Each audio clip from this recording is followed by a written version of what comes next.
Zezsut from Lithium, and she was just involved in a panel a little bit earlier, and I wanted to ask you a few questions, Jennifer. Sure. First question I have for you, and my audience will want to know, is why is social media important for businesses today? Well, the way that I like to think about it is social media really is kind of the mind of the market.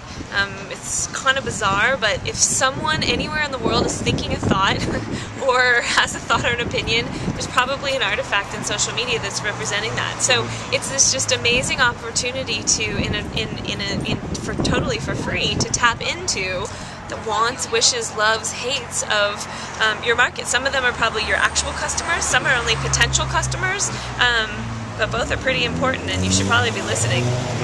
Now, so listening is great, but when monitoring, there's so many factors out there, even in listening. So what specifically should companies be looking for? What should they be actually monitoring? Sure. No, it's a great question. Because I think some people are simplistic. They just kind of open up their little search screen and they type in their name of their company, and that's kind of it. So certainly that's a great place to start. Know what people are saying about you, but make sure to type in all of the variants of ways people could spell it or any of those kinds of things. Secondarily, competitors, whoever your key competitors are. If you have multiple products in your portfolio, be tracking each of those individually or separately. So that's the basics. But now this is where kind of the interesting part comes in. You can, in real time, really, if you're looking for customer acquisition and you want to acquire new customers, you can use listening by creating a search of looking for people who appear to be having a problem that your product actually solves. So I could create a search for people saying, gosh, there's so much Twitter data, who can help me? And I can have a stream of every single person who's having a problem, or, if you have a, lawn care product, look for people saying, I don't know, I can't keep my lawn green, how do I do it? And if you create those types of searches, so there's, for customer acquisition, you can also do it for real-time retention. Netflix is a great example. They've got a search running which is just cancel Netflix, or thinking about canceling Netflix, or canceling Netflix, and in real time they have a stream of everyone at the moment that they're like, I think I might have to cancel my Netflix. They instantly ping them with a coupon. That's just a great example of, acquisition, retention. There's all kinds of ways that you should be using it. That's awesome. So now when we talk about there's so many things to look for when monitoring, there's also a lot of different types of tools.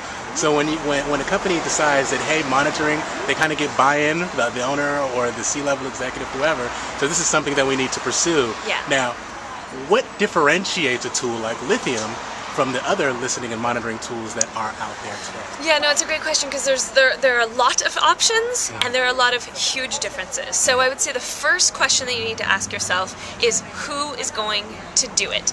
Do you have a dedicated researcher type of a person who has a lot of time to get trained up on something, a lot of time to kind of figure out, and is going to be the real dedicated owner of this? Do you have that resource? There's a whole set of tools which are more researcher oriented, kind of like it takes one person a lot of time to figure it out and how to use it. So once you make that investment, then that one person can do it. But nobody ever in your organization is ever going to get a chance to use it. They just can't. It's just too hard. So if you do want it to be something that's more of a dashboard that is more broadly and widely available, then you need a solution that's more like ours, pitch, but which is super simple, super intuitive. You type in a word and a giant dashboard populates of everything, what they love and hate and want and wish, and trends and charts and graphs and quantitative. It just appears out the other end. That is something that you can then give, and we give seats away for free, so you can just invite 100 people. That's fine with me. That's great with us. So that's who's going to do it? What resources do you have available? To really be focused on this is a big piece of it. Okay. Now I'm going to go a little bit more in depth with you, because I like the way you're able to explain these concepts really plainly. So then you have this concept of sentiment, so when you go further, when you get into a tool and you see, okay, this person's talking and I see the conversations that are being had, Facebook, Twitter, but then what is sentiment analysis and what does it mean for a business? Well, technically sentiment analysis is technology, using technology to sift through words, which is totally unstructured text. It could be, you know, dude, my kicks are fat. That's a hard one, but like, is that positive? Is that negative? Is that neutral? Right. So technically that's what sentiment detection is. It's the use of technology to apply a binary label, set positive, negative, neutral, to every single thing in a corpus in real time. And so that is what we do. So that you look at your search results and you say, show me all the negative, filter. Show me all the positive, filter. And you can also see the graphs and trends of how you may have a negative spike, you may have a positive spike, and net, we hopefully you have more advocates than you have detractors, and that's a positive thing overall. How well does a machine, how well does a computer analyze sentiment, you know? 83%. Wow. I know the answer to that. You've heard that one before. No, it's something that's really important. We have to test all the time. And the reality is that, just like that example, dude, my kicks are fat, that one you could probably do, but, you know, Nike's are the Tom Jones of shoes. Is he cool? You know, is it a grandma talking? Like, who exactly, or, you know, is even the speaker? That's even hard for a human to discern. Not to mention poor diction, emoticons, terrible spelling, multiple spellings of, you know, bad words, positive words. It's messy. Social data is really a messy data set.